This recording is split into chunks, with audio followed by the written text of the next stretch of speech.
It took me almost an hour to figure this out. Almost an hour. Just to give you a sense on the time, I never knew that this thing can go off. I was having a hard time trying to get this thing out. And I'm kind of probably damaged at trying to... I've probably got metal fatigue now. But if you're familiar with it... But I was stumped. Manual. Had to use it. I had no choice in this case. And this thing is really bad in explaining just how this thing is done. It's indirect. So you're pretty much left to have to experiment with it, try to figure out what's going on. But man, it's certainly going to knock the grade down for this case. Bad manual. Instead of 5 stars, it'd be 4. But there's screws here that I never knew existed there.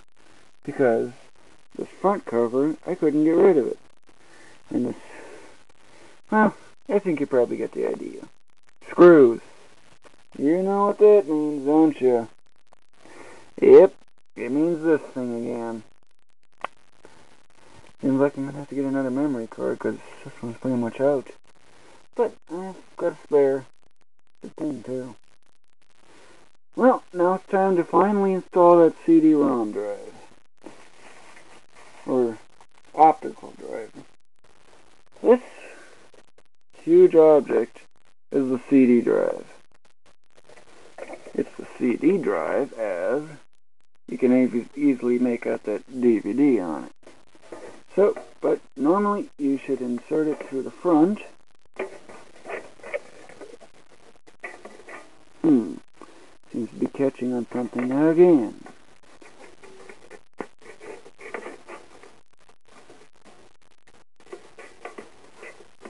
I hate this. It catches on something, and now I need to investigate.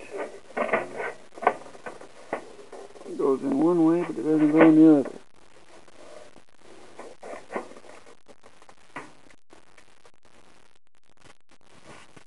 But it's probably one of these things, then.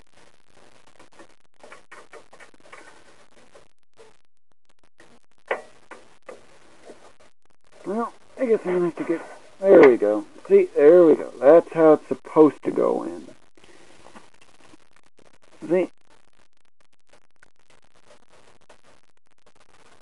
Okay, I guess that's about it then, because my memory card's out. Okay, so I got everything equipped now. At least that I'm aware of. The CD drive, that's now in there. The hard drive, that's now in there. Video card, a bit dusty, but that's in there. Sound card, kind of questioned because of that. It's not anchored in there. Fan, well, that I encountered a small problem with. This pin right here, for some reason, would not latch all the way down. So I had to kind of fiddle around with the screw here and try to get it to go in, because I was encountering some kind of obstacle. But problem solved. So now the fan is nice and sturdy. Or at least I hope it is. If it falls out right away, immediately hit this little switch right here. This little switch right here. Flip it off. Because otherwise the computer will get real hot real fast. And that is not a good thing. Because it can actually damage the processor. But either way, I'm all set. Or so it seems. Well, where's all the electrical stuff at, for one? And two, where's the power supply? I sure don't see a power supply in here anywhere. Well, the power supply actually is supposed to go right in there. That's that 120-inch fan. That's the power supply. But where's the power supply at? Well, that's this thing right here. That's the power supply. And that's the next stage. We're almost done now. And yes, I had to go get another memory card in because, well, that other one was full. Good thing for backups. Okay, so now it's time for the electrical. Well, except for one minor thing. Well, I was originally thinking about putting the power supply in, which is right here, but I rejected that because this, it would probably be much easier to access the case wiring. But there's one thing that you must take note of. Do not get positive and negative mixed up. Do that and you're in kind of problems. However, this gives kind of a clue here. I don't know if you can really read that or anything. But the one that's got a colored wire has a plus sign on it. That means that's the positive. The white one is apparently negative. I asked my dad just to make sure on that. So, that's basically how you do it. So there's one for the power switch.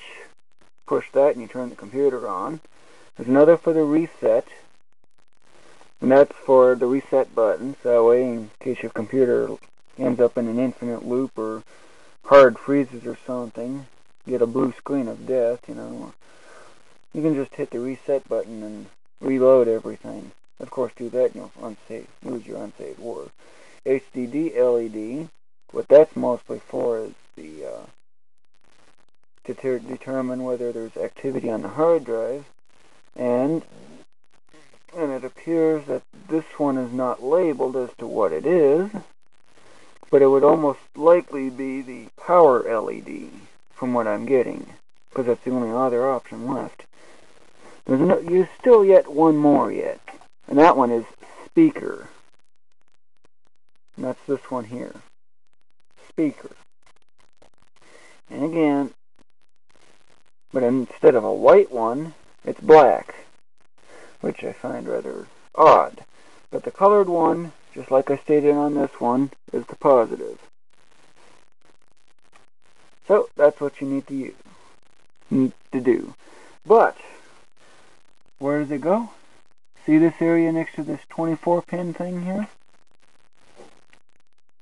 That is where you hook up all those little things here. That's where all those go.